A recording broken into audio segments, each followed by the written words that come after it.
Good morning, ladies and gentlemen. Morning, sir. Let's pray to the Lord first. Thanksgiving prayer. In the name of the Father, and the Son, and the Holy Spirit. Our Father, who art in heaven, hallowed be thy name. Thy kingdom come, thy will on earth as it is in heaven.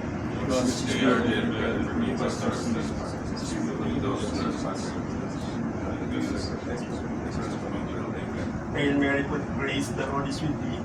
Blessed art thou among women, and blessed the fruit of thy womb, Jesus. Holy Mary, Mother of God, pray for us sinners now and at the hour of our death. Amen. Glory be to the Father, and to the Son, and to the Holy Spirit. As it was in the beginning, is now, and ever shall be, world without end. Amen. Almighty God bless us, the Father, the Son, and the Holy Spirit.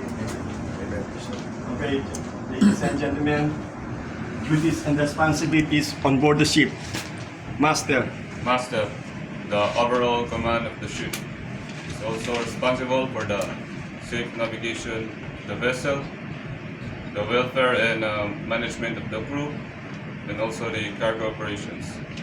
okay, next, Chief Officer. Shipmate. Shipmate is responsible for all safety, for all deck department, and in charge of cargo operations.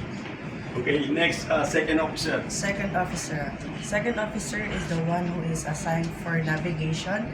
He is also the medical and assigned for safety of the ship. He foresees and upkeeps the charts, updates, and software.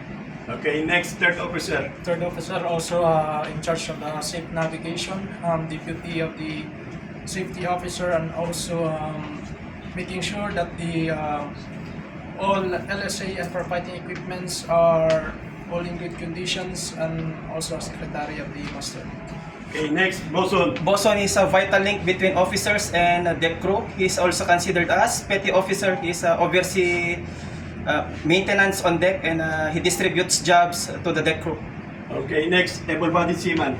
AB duties and responsibilities, performing watch duties, including lookout for the navigational hazard, and monitoring the ships at position at sea, and also deck maintenance of the ships, then performing the during emergency drills.